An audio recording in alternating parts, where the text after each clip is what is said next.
Well, the Chinese railroad industry is now making overtures and apparently going to try to get into the bidding to build true high-speed rail here in America. When Obama forked over $8 or $9 billion and called the high-speed transit money, that was a load of crap. It's for the same trains, the same tracks, just to improve the tracks, clear the tracks, and reprioritize some of the shipments of dry goods and cargo goods. They're selling everything they've got to keep themselves going with a little bit longer. That's all. They say, okay, hey, we'll sell you our rail infrastructure.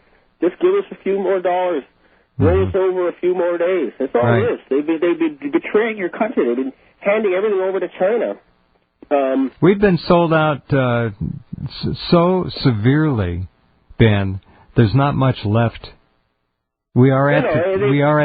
They killed the goose that lays the golden egg. They cannot milk any more out of you. They've drained you dry. Well, even Bernanke, here's Bernanke's game. Here's the end game for Bernanke. He announced 2 weeks ago, or maybe 2.5, that the Fed would no longer print money to subsidize American debt. That's pulling the rug out from under the drug addict, if I've ever seen it. Well, you know, I have a sneaking suspicion that a lot of the people working at the Federal Reserve Board, because I used to cover these people, you know, I used to go to their press conference all the time. First of all, they did not know what was really going on. And secondly, they're mostly decent people, and then they're fighting from the inside. It may even be that Bernanke, follows orders, and always has, but maybe he's now with the good guys. We can only hope. The more people turn over, the better. It's like rats deserting a sinking ship. This is fine. Desert, by all means. I got contacted by someone claiming that they were sent by Dick Cheney, saying, look, he's just a think tank guy. He just, comes up with stuff they ask him to think about. And he's trying to turn himself as one of the good guys now. Well, if you hit someone like him and his network come on side, fine. It's better late than never. He's a psychopath, and he's never going to turn himself into a good guy. Well, no, but the point is that they're trying to at least change stripes, even at that level. It means they're running scared. They know that the game is ending. I don't think they're running scared at all. I think that they're mocking. They're very arrogant. It seems like they're totally in charge, and they're overconfident. They think they're going to pull another fast one out. They believe that they're going to just keep doing this forever. But I guarantee you that if you see things from the highest level of the world, like if you're in the Kremlin or in the Chinese Politburo or you're in the British royal family, you know what's going on at the very top levels. You'll see these guys are extraordinarily isolated now and scared old men. I guarantee it. If you're still, unfortunately for most people, they won't know until, just like happened in Japan at the end of World War II, suddenly the emperor appears on the radio and says, actually, we've been lying to you about the war and we just lost.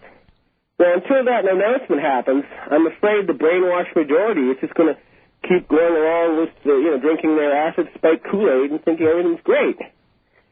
It's a fact. It's an unfortunate fact that so many people can be fooled and brainwashed, but it's the reality. Well, when you're on the media, it doesn't present a particularly difficult obstacle. You start cradle to grave, and you've got that paradigm completely in hand now. So they bought the textbook companies, and then they bought out the universities. Of course. Yeah, they slowly, for the past 100 years, undermined what was a vital and creative and productive country. And I've heard, by the way, that they're going to rewind the world's financial system all the way back to 1916. And 1916 is the year that the Federal Reserve Board actually became active. The law was passed in 1913, but it didn't really start taking control until 1916. So everything's going to be rewound back to that. There's going to be a big debt forgiveness, huge changes.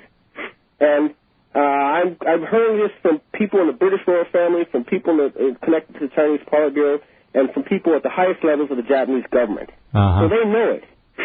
And there's, like I said, a fierce battle raging right now in Washington, D.C., and I suggest you check out Supreme Court Justice Roberts and see what he's up to, because he's a key man in this battle. He's sort of helping guard the last sort of fortress of the Zionists and their dollar printing machine.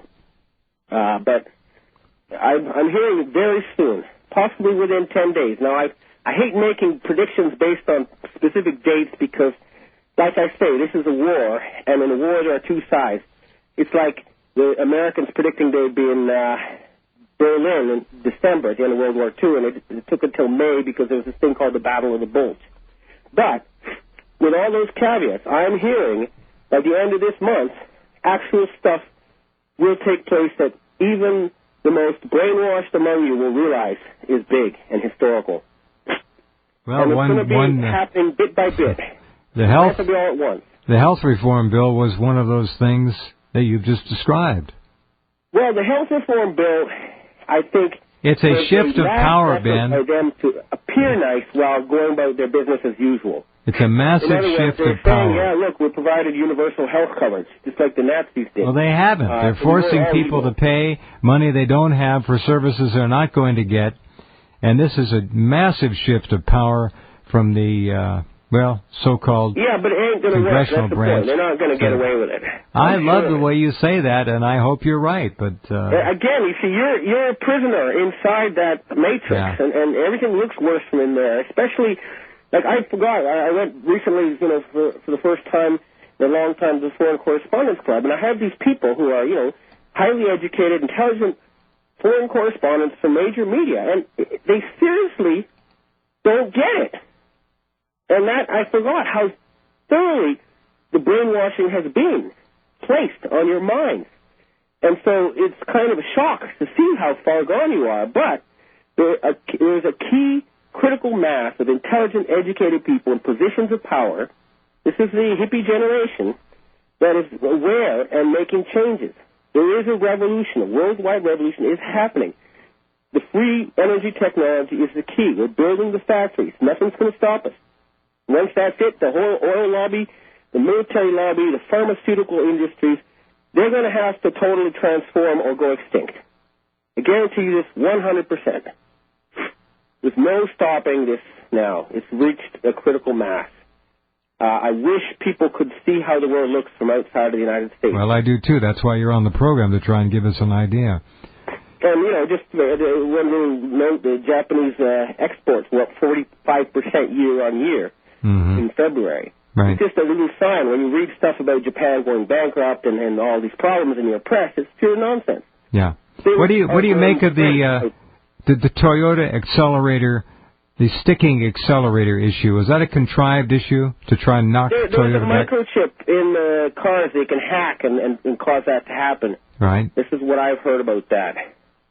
So it was contrived. I mean, of course, but it's so stupid. I mean, first they twist Toyota's arms to build factories, state-of-the-art factories in the United States to give high-paying jobs to Americans. Sure. And now they're trying to shut these factories down.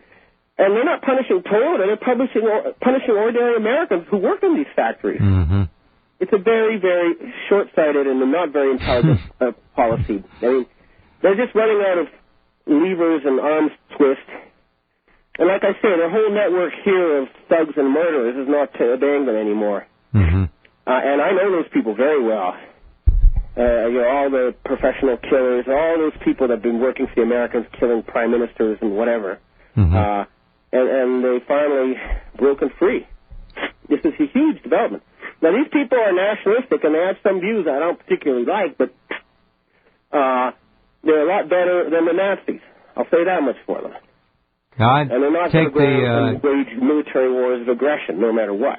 I don't think we need to continue to look at we always cite the Nazis. We never talk about the Bolshevik communists under Stalin and Lenin before him, and the 100 million people they killed. We've got to look at a bigger picture here when we talk about evil. Let's say Zio-Nazis or Illuminati. Look, they were behind the Communist Revolution. They're behind Nazism. They're behind a lot of different stuff. At the highest level, these people just create false paradigms and then make people fight each other. That's right. They finance both sides. And then they engineer it. They've been socially engineering our history. All right, well, they are. They're rewriting it. It sounds ridiculous, but that's what they told me, and I believe it to be true based on all the evidence I've seen. Here's what I want you to do in the next month.